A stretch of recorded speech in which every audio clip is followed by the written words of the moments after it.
Donc peut-être que vous demandez qu'est-ce qui motive à écrire un livre, peut-être, non? Si vous avez d'autres questions, j'y répondrai bien volontiers. Alors, imaginons que vous me posez la question, qu'est-ce qui t'a motivé à écrire ce livre? Qu'est-ce qui m'a motivé à écrire ce livre? Donc c'est un livre de témoignages. Alors pourquoi je l'ai écrit? Parce que quand je parlais à ma mère, quand j'étais infirmière, de ce qui se passait dans les hôpitaux, elle ne voulait pas me croire. Peut-être que ça vous rappelle des choses, non? Hein? Voilà, elle ne voulait pas me croire. Et elle disait comme argument, oh non mais c'est toi qui es agressif. Voilà. Bien sûr, je suis toujours agressive. Donc, peut-être ça vous rappelle des choses par rapport à la période qu'on vit. Hein. On dit des choses, on prévient des choses et puis on n'est pas entendu, on n'est pas écouté, on nous rabote, on nous traite de tous les noms. Donc, par rapport à ce qui se passe au niveau international, je crois que mon livre arrive à pic puisqu'il s'appelle Transmission infirmière pour préparer demain. Donc, j'espère que mon livre vous invitera à soigner ou à continuer de soigner nos histoires individuelles, nos histoires familiales, pour enrichir nos vies collectives et mieux préparer demain.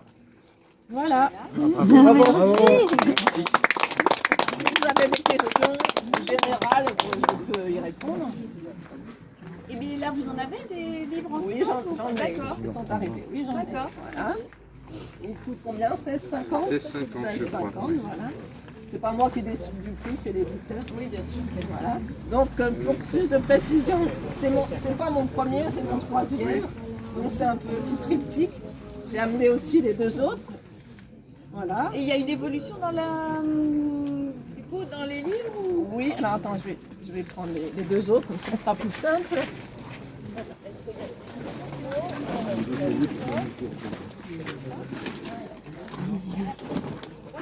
Alors, donc le premier livre s'appelle La liberté à pas de danse. Donc c'est mon expérience en tant que danse thérapeute.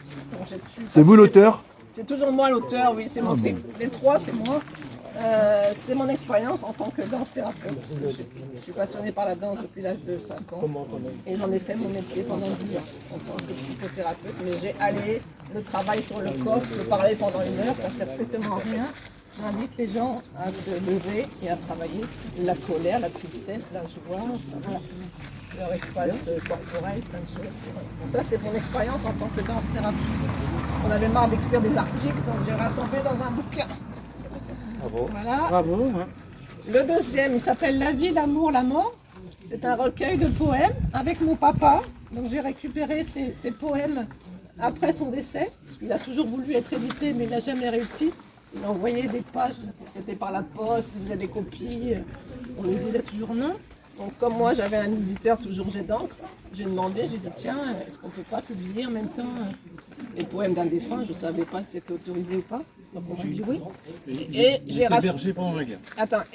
rassemblé les miens aussi, puisque je communiquais avec mon papa sous forme d'écriture, parce que c'était pas toujours facile la communication. Donc avec l'écriture ça passait mieux.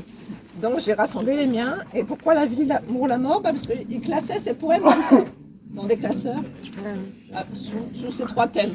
Donc je trouvais que ça faisait fort comme titre, donc j'ai gardé ça. Voilà.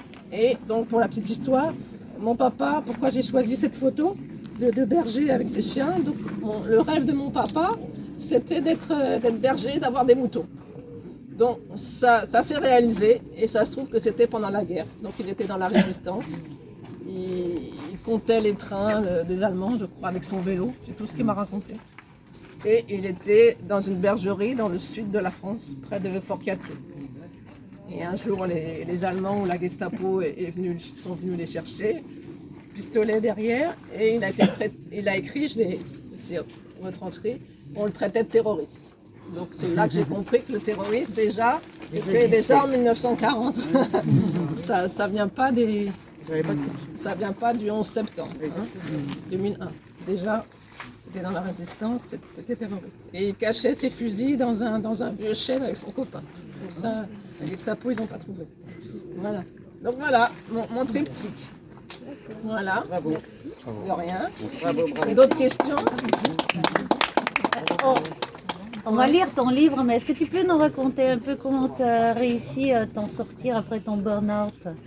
c'est pas à conseiller. Aucun. On peut le dire en langue. La clinique de Bru, c'est un peu mieux, mais voilà, c'est quand même une usine. Bah après, je suis allée voir des thérapeutes. Hein. Au début, c'était EMDR, que m'a conseillé un médecin de SOS Médecins de Saint-Malo.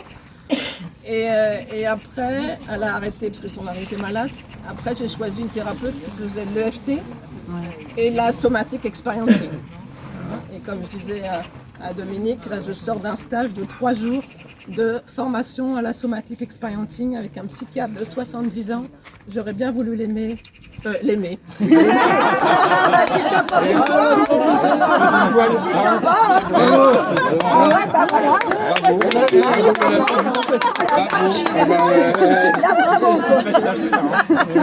C'est sympa pour toi. J'aurais bien voulu la voir au moment de mon hospitalisation, mais c'était pas. C'est bien jeune, hein. Ah oui. Voilà. D'autres questions?